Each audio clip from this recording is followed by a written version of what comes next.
اگر تجھے اللہ نے عدم سے وجود دیا تو بھلا تیرا بیٹا کیوں نہیں ہو سکتا؟ اللہ کے لیے کوئی چیز ناممکن نہیں، ہر چیز ممکن ہے. اور یہ اتنی زبردست دلیل ہے یہاں پر، اور اتنی امید دلاتی ہے کہ اللہ تعالیٰ اس قدرت اور شان والا ہے کہ جس کے آگے صرف کسی بھی کام کو کرنے کے لیے کون کہنے کی ضرورت ہے بس. اور اس کے لیے بہت زبردست مثال ہے کیا کہ تو خود کچھ ہے، تو کچھ بھی نہیں تھا تو موجود ہے. اگر تو نہ تھا تو ہے، تو تیرا بیٹا جو ابھی نہیں ہے تو وہ کیوں نہیں ہو سکتا؟ وہ رب تو سب کچھ کر سکتا ہے. یعنی کہ ایسی حالت میں خوشخبری ملنا کہ جو بظاہر ناممکنات میں سے نظر آتا ہے، اور اس خوشی کی انتہا کہ واقعی، یعنی حیرانی اور تعجب کا اظہار ہے کہ واقعی جب ہم اللہ تعالیٰ کی کسی بھی قدرت پر حیران ہوتے ہیں تو ہم کہتے ہیں کہ واقعی ایسا ہو سکتا ہے، کیونکہ ہم اپنی حیثیت کے مطابق بات کر رہے ہوتے ہیں. یا یقین دہانی کے لیے وَقَدْ خَلَقْتُكَ مِن قَبْلُ وَلَمْ تَكُ شَيْئًا قَالَ رَبِّ اجْعَل لِّي آیَةً، کہا اے میرے رب بنا میرے لیے کوئی نشانی تو دے. اب یہ بھی کیوں کہا؟ تاکہ یقین آ جائے.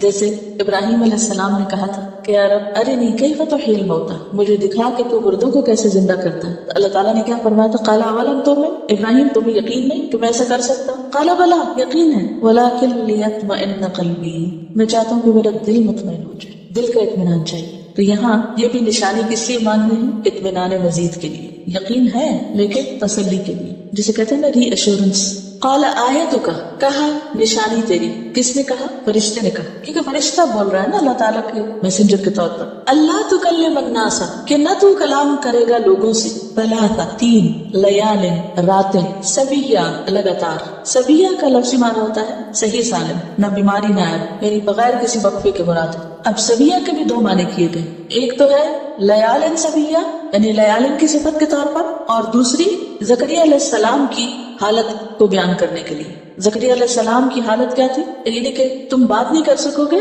یعنی بغیر کسی بیماری کے. عام طور پر انسان کب نہیں بول سکتا؟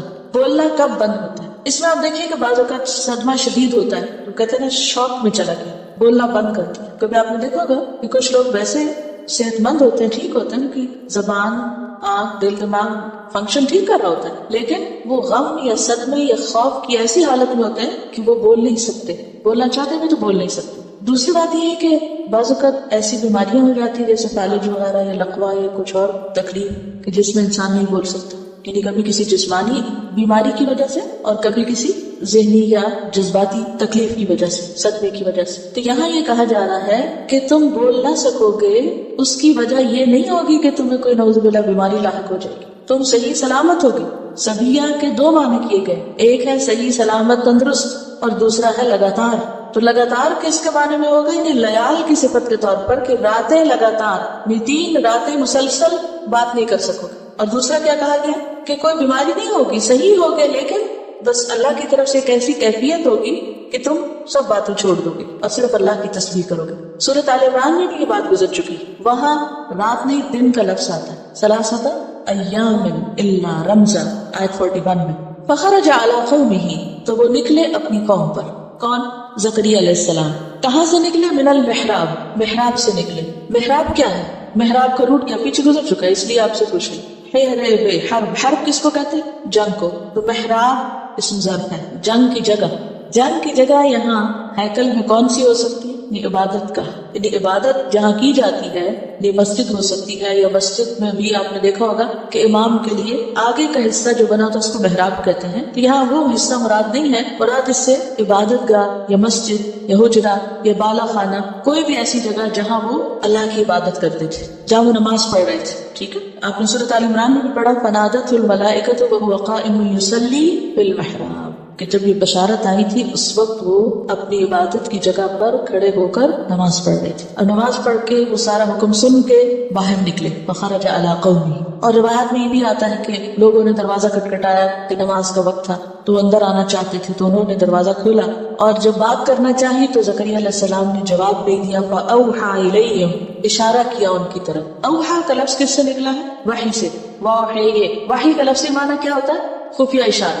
یہاں لفظی معنی میں استعمال ہو رہا ہے، وحی کی نہیں کہہ رہے اب ترجمہ یہاں، بلکہ کیا ترجمہ کریں گے؟ اشارہ کیا.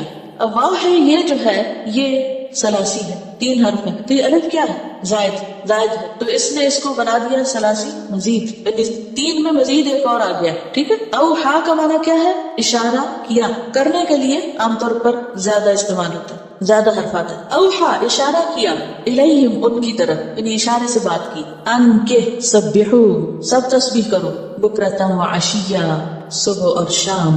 بکرہ سے مراد کیا ہوتی ہے؟ صبح کا وقت. کب سے کب تک؟ طلوع آفتاب سے دوپہر تک، یعنی دن کا ابتدائی حصہ، یعنی زوال سے پہلے کا. اور عشی کہتے ہیں عصر سے مغرب، یعنی صبح شام مراد ہے. دن کے ابتدائی اور پچھلے حصے میں اللہ کی تسبیح بیان کرو. اس سے کیا پتہ چلتا ہے کہ وہ خود بھی تسبیح کر رہے تھے اور انہوں نے سب کو بھی کیا کہا؟ تم بھی اللہ کی تسبیح بیان کرو. یا یحییٰ، اے یحییٰ، خذ الکتاب بقوہ، لے لو کتاب کو قوت کے ساتھ، مضبوطی کے ساتھ. قوت کا معنی یہاں پر جد اور اجتہاد ہے، یعنی پوری محنت اور مشقت کے ساتھ. وَآتَيْنَاهُ الْحُكْمَ صَبِيًّا، اور عطا کی تھی ہم نے اس کو حکم بچپن میں ہی، جب وہ بچے تھے. حکم سے کیا مراد ہے؟ حکم سے مراد نبوت بھی ہے، حکمت اور سمجھ بوجھ بھی. حکم سے مراد قوت فیصلہ بھی لی جاتی ہے اور کتاب کی سمجھ بھی. اب بعض نے کہا ہے کہ یحییٰ علیہ السلام کو بچپن میں ہی نبوت عطا کر دی گئی. بعض نے کہا کہ یہاں پیچھے اس آیت میں کتاب کا ذکر آ رہا ہے تو یہاں حکم سے مراد کتاب کی سمجھ. اور بعض روایات میں یہ بھی آتا ہے کہ آپ نے 3 سال کی عمر میں تورات پڑھ لی تھی، اور بعض روایات میں آتا ہے کہ 7 سال کی عمر میں آپ تورات کے ماہر ہو گئے تھے، یعنی سمجھ چکے تھے. اور پھر ظاہر اللہ نے آپ کو نبی بھی بنایا تھا اور آپ عام بچوں کی طرح نہیں تھے. کہا جاتا ہے کہ آپ کو کھیلنے کا بالکل شوق نہیں تھا. اب اس میں آپ دیکھیے کہ ایک بچے کی تربیت میں والدین کا کتنا ہاتھ ہوتا ہے. اگرچہ یہ سب اللہ کی رحمتیں ہیں، لیکن یہ سلسلہ کہاں سے شروع ہوا، کب سے شروع ہوا؟ پیچھے جا کر دیکھیے. شروع میں فرمان ہے ذکر رحمت ربک عبدہ زکریا، تیرے رب کی رحمت کا ذکر ہے جو اس نے اپنے بندے زکریا پر کی.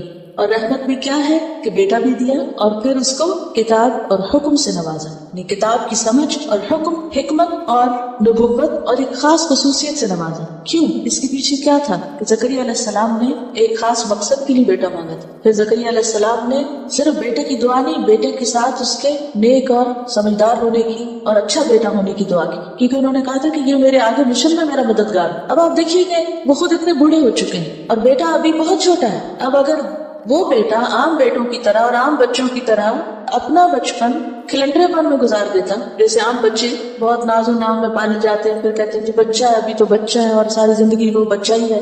یعنی ہم بچوں کو ایسا لاڈ دیتے ہیں کہ ان کو بڑا ہونے ہی نہیں دیتے، ان کے ساتھ سنجیدگی کا معاملہ ہی نہیں کرتے، کیونکہ ہماری اپنی زندگی میں کوئی مقصد نہیں. لہٰذا بچوں کے لیے بھی اگر کوئی مقصد ہے تو ان کی دنیا بنانے کا ہے، دین کے کام کے لیے تو مقصد نہیں. کیونکہ جس کے ذہن میں جو مقصد ہوتا ہے وہ بچپن سے پھر اسی اٹھان کے ساتھ اور اسی نظریے اور اسی ذہن کے ساتھ بچے کی تربیت کرتا ہے. اور والدین کے اندر اس مقصد کی شدت جتنی زیادہ ہوگی وہ اتنی زیادہ انڈیلنے کی کوشش کریں گے. پھر یہ اللہ کا کام ہے کہ وہ اپنی رحمت سے بچوں کے دل میں بھی وہ بات ڈال دے. تو اس میں آپ دیکھیے کہ ایک طرف دعائیں ہیں اور دوسری طرف کوشش اور تیسری طرف رب کی رحمت. تو اس رحمت کی وجہ سے اللہ سبحانہ وتعالیٰ نے ان کو یہ ساری نعمتیں عطا کی تھی. یا یحییٰ خذ الکتاب بقوہ، اے یحییٰ کتاب کو مضبوط پکڑو. ہم بچوں کو کیا مضبوط پکڑاتے ہیں بچپن میں؟ رنگ رنگ کے کھلونے، اتنے کھلونے کہ وہ ساری زندگی پھر کھلنڈرے پن کا شکار رہتا ہے. ہم محبت کا اظہار کس طرح کرتے ہیں بچوں کے ساتھ؟ کیا کیا خرید کے دیتے ہیں. اور پھر اگر کوئی سنجیدہ بات بچوں سے کرے بھی تو عموماً کیا کہتے ہیں؟ بچوں کا بچپن نہ چھینو، بچوں کا بچپنا رہنے دو. کہ تو بچپن میں ان کو اتنا سنجیدہ بنا دو، بچپن میں اتنی بڑی بڑی باتیں کر دو گے کہ تم ان کو بچے ہی نہیں رہنے دے رہے. اور اسی لیے آپ دیکھتے ہیں کہ لوگ مختلف طرح سے بچوں کو پالتے ہیں. یا یحییٰ خذ الکتاب بقوہ وآتیناہ الحکم صبیا.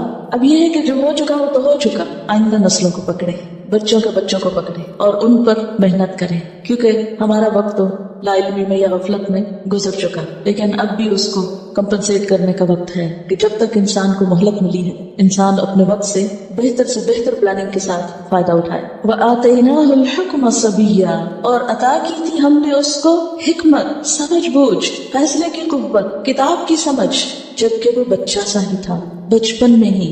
اور کیا عطا کیا ہم نے اس کو؟ وحنانا، حنان عطا کیا. حنان کہتے ہیں محبت اور سوز و گداز کو، نرم دلی کو. حنین کہتے ہیں کسی چیز کی طرف مشفقانہ طور پہ کھینچ جانا. حنا یحن سے ہے رحمت، شفقت، مہربانی. من لدنا، اپنے پاس سے، اپنی طرف سے. یحییٰ علیہ السلام کو اللہ تعالیٰ نے اپنے پاس سے خاص طور پر محبت اور سوز اور انسانوں پر شفقت اور مہربانی کا ایک وافر حصہ عطا کیا تھا. تو یہاں اللہ تعالیٰ نے ان کو ایک تو شروع عمر سے یہ سب کچھ دیا اور اس کے ساتھ یہ کہ دینے کا انداز بھی بہت خوبصورت دیا. وزکاتن، اور زکات. زکات سے مراد یہاں ستھرائی، پاکیزگی اور تزکیہ نفس. یعنی یہ نہیں کہ صرف باہر کی محبت بلکہ اندر کی پاکیزگی بھی تھی.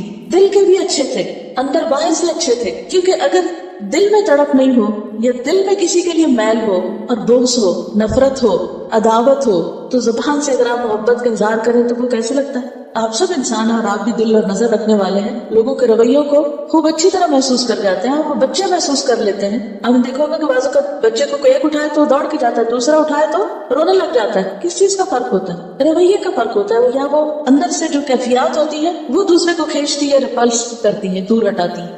تو یحییٰ علیہ السلام کو اللہ تعالیٰ نے اندر کی خوبصورتی بھی دی. یعنی زکات سے مراد یہاں تزکیہ، اور ظاہری بھی صفائی اس میں شامل ہو جاتی ہے، لیکن عموماً جب تزکیہ کا لفظ استعمال ہوتا ہے تو وہ باہر سے زیادہ اندر کی طہارت کے لیے آتا ہے. کیا؟ کتاب کی سمجھ، حکم، حنان اور زکات. وَكَانَ تَقِيًّا، اور وہ متقی تھے. تقیہ تقوی والے تھے. یہ بھی صفت مشبہ کا ہی صیغہ ہے، یعنی اللہ کے مطیع، فرمانبردار، اللہ سے ڈرنے والے. اب دیکھیے کہ ظاہر اور باطن کا فرق جب ہی کم ہو سکتا ہے جب انسان کے اندر اللہ کا ڈر ہو. وَحَنَانًا مِن لَدُنَّا وَزَكَاةً وَكَانَ تَقِيًّا وَبَرًّا بِوَالِدَيْهِ. اور انسانی رشتوں میں سب سے پہلا رشتہ ماں باپ کا رشتہ، کہ وہ اپنے والدین کا بہت خیال رکھنے والے تھے. بر کا لفظ بحر کے مقابلے میں ہوتا ہے، خشکی کے لیے. تو وسیع پیمانے پر نیکی کے لیے بر کا لفظ آتا ہے. اور برن یہاں بمانا بارن ہے، یعنی نیکی کرنے والے، نیکی کی طرف مائل.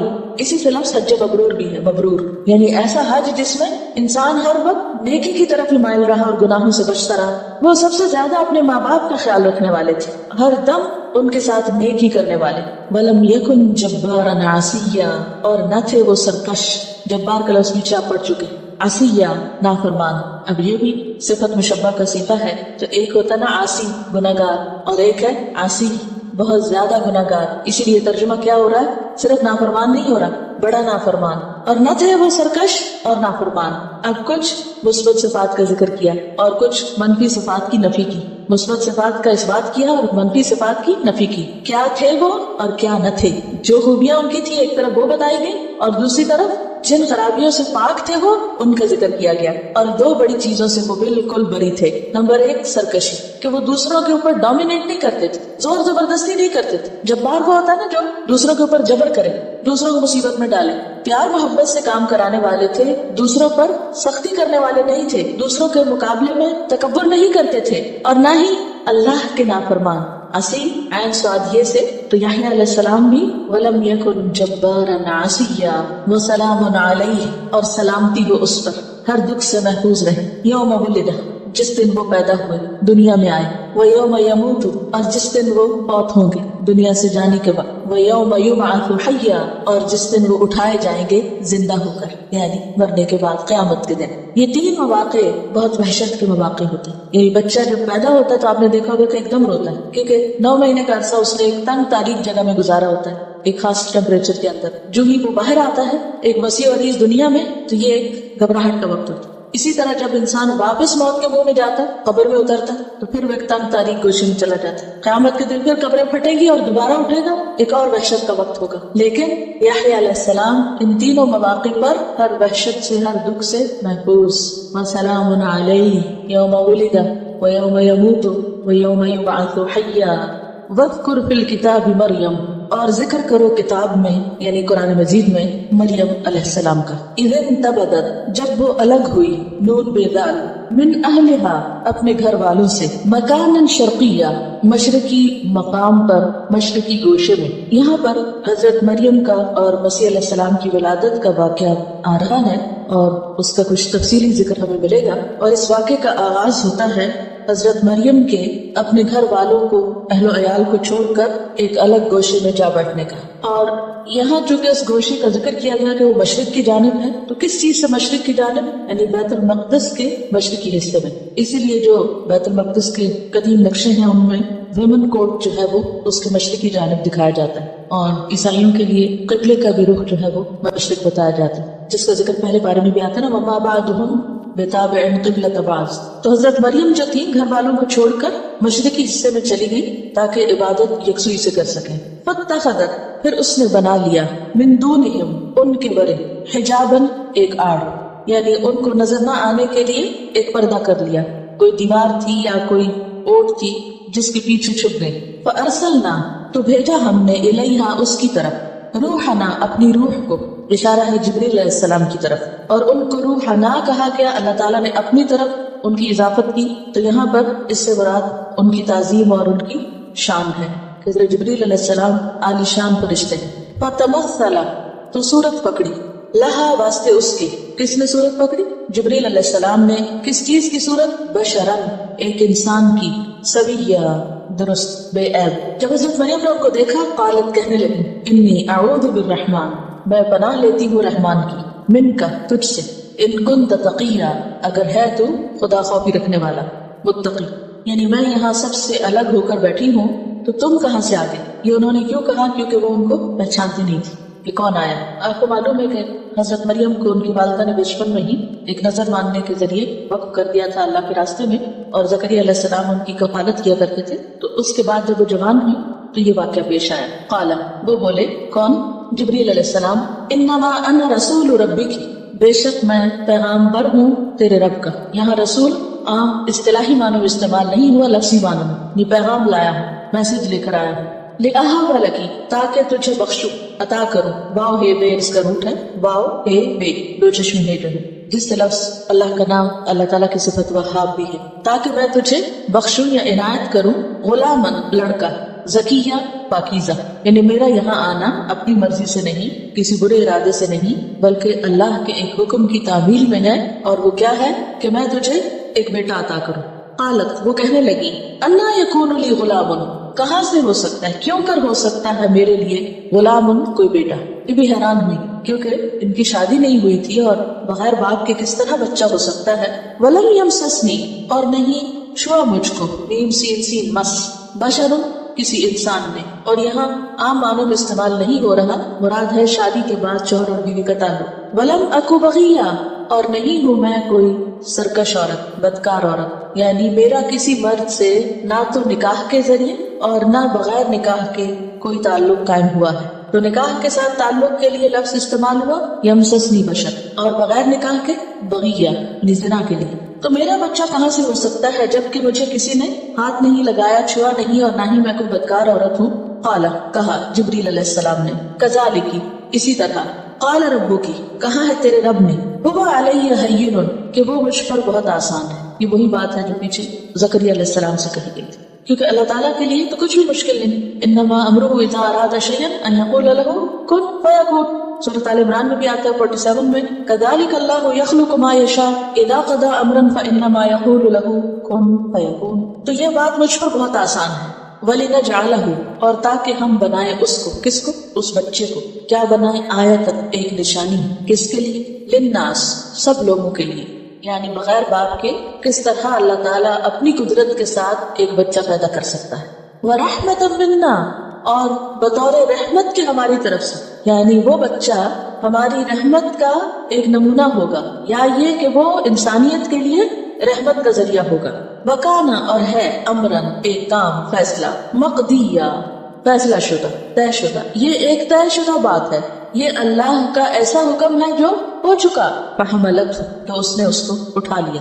روایات میں آتا ہے کہ جبریل علیہ السلام نے ان کے گریبان کو پھونک ماری اور چلے گئے، اور حضرت مریم حامل ہو گئی، پریگنٹ ہو گئی. فانتبذت به بس الگ ہو گئی اس کے ساتھ، یعنی اس حمل کے ساتھ الگ چلی گئی. مکانا قصیہ دور کی جگہ، یعنی ہیکل کو چھوڑ کے، شہر کو چھوڑ کے باہر چلی گئی. قصیہ کا لفظ قاف صاد واو سے ہے، پیچھے پڑ چکے ہیں مسجد اقصی. تو قصیہ دور ہے لیکن اقصی اور بھی دور، یعنی آبادی سے دور دراز مقام پہ چلی گئی. کیوں؟ اس در سے کہ لوگ کیا کہیں گے. فَأَجَاءَهَا الْمَخَاضُ تو لے آئی اس کو درد سے. جاء اور اجاء میں کیا فرق ہوگا؟ جاء آنا اور اجاء لانا. جاء ثلاثی ہے مجرد، اور اجاء کیا ہے؟ مزید زائد ہے. تو معنی میں کیا فرق پڑا؟ جب ہم کہتے ہیں جاء وہ آ گیا، اور جب کہتے ہیں اجاء لے آیا. ایک ہوتا ہے خود آنا اور ایک ہوتا ہے کسی کو لے کے آنا. تو کام بڑھ گیا نا. تو اب کام بڑھ جائے تو لفظ میں حرف بھی نہ بڑھے. تو لے آیا اس کو درد سے الا طرف جذع النخلتی، جذع تنا، نخلا کھجور کا درخت. جب ان کو درد ذہ ہوا تو وہ کھجور کے درخت کے پاس آ گئی. تاکہ تنے کے ساتھ ٹیک لگائیں، سہارا لیں. قالت کہنے لگی، کون؟ مریم علیہ السلام، یا لیتنی اے کاش کہ میں. یا کیا ہے؟ حرف ندا. لیتا کیا ہے؟ نیا لفظ ہے آپ کے لیے. لیتا جو ہے یہ حرف مشبہ بالفعل ہے، اور نی جو ہے یہ اسم ہے. یا لیتنی اے کاش کہ میں متو میں مر جاتی. مات یموت موت سے، متو میں مر جاتی. قبل ھذا اس سے پہلے. یہ انہوں نے کہا ایک تو اس تکلیف کی وجہ سے، اور دوسرے آنے والے بچے کے تصور سے کہ اسے لے کے قوم کے پاس کیسے جاؤں گی، خوف سے. کاش کہ میں اس سے پہلے مر جاتی. تو اس سے پتہ چلتا ہے کہ اگر فتنے کا ڈر ہو تو موت کی تمنا جائز ہے. عام حالات میں تو موت کی دعا نہیں کر سکتے، لیکن فتنے سے بچنے کے لیے ایسی آرزو کی جا سکتی. وَكُنْتُ اور میں ہوتی، نسین بھولی ہوئی، بھولی بسری، منسیہ فراموش کی ہوئی. اب منسیہ جو ہے یہ نسین کی تاکید کے لیے آیا، یعنی کاش میں ایسی چیز ہوتی کہ جس کا کوئی ذکر نہ ہوتا، کوئی اس کی پرواہ نہ کرتا، کوئی اس کی طرف توجہ نہ کرتا، بلا دی جاتی. کیونکہ بعض اوقات لوگوں کی نظروں میں آنا زیادہ مشکل کام ہوتا ہے بنسبت اننون ہونے کے. کاش مجھے کوئی نہ جانتا ہوتا، کیونکہ ان کو نظر آ رہا تھا کہ اب یہ بچہ لے کے جب میں واپس پہنچوں. اور آپ ذہن میں رکھیے ان کی وہ پوزیشن کہ بچپن میں وہ کس طرح پالی جا رہی تھی، اور کس طرح وہ عبادت کی طرف مائل تھی، اور کتنی وہ نیک نام تھی. اور ایک ایسی خاتون اگر اس سے کوئی ان یوزول چیز سامنے آئے تو وہ نوٹسبل ہوتی. پیچھے بھی ان کی بات پڑ چکی. عام لوگ اگر کوئی غلط کام کرتے ہیں تو وہ بھی برا ہوتا ہے، لیکن جب نیک لوگ یا بڑے لوگ کو غلط کام کرے تو زیادہ توجہ کے قابل بنتا ہے. یہاں اگرچہ وہ پاک دامن تھی، انہوں نے کوئی غلطی نہیں کی تھی، لیکن چونکہ دنیا میں پہلی دفعہ ایسا ہو رہا تھا تو لوگوں کے لیے ناقابل یقین بات تھی. اس پر وہ پریشان تھی کہ اب ہوگا کیا. تو اس لیے وہ یہ تمنا کر رہی، کاش یا تو میں مر جاتی، یا یہ کہ میں قابل ذکر چیز نہ ہوتی، کوئی مجھے جانتا نہ ہوتا. فنادھا تو پکارا اس کو. کس کو؟ مریم. ہاں کی ضمیر مؤنث کی ضمیر ہے. من تحتہا اس کے نیچے سے. قرآن پاک میں بارہا ہی لفظ استعمال ہوتا ہے من تحتہا الانہار، ان کے نیچے نہریں ہوں گی، اہل جنت کے لیے آتا ہے. تو یہاں بھی اللہ تعالیٰ نے اس سخت تکلیف میں ان کے لیے ایک خوشخبری دی، اور جبریل علیہ السلام نے ان کو پکارا. اور یہاں تحتہا سے مراد پاؤں کی طرف، یعنی پائنتی سے. اللہ تحزنی غم نہ کرو، قد جعل تحقیق بنایا ہے، رب کی تیرے رب نے، تحت کی تیرے نیچے، پاؤں کی طرف، سریہ ایک چشمہ. سین ریے سے سریہ کا معنی ہوتا ہے چھوٹی نہر یا چشمہ. سریہ کا لفظ گول اے کے ساتھ چھوٹے لشکر کے لیے بھی استعمال ہوتا ہے جی. اس کا معنی چشمہ بھی ہے، اور دوسرا معنی سردار. اور اگر اس کا معنی سردار کیا جائے تو مراد ہے عیسیٰ علیہ السلام. اور تحت کی سے مراد یہ ہے کہ ان کی ولادت ہو رہی.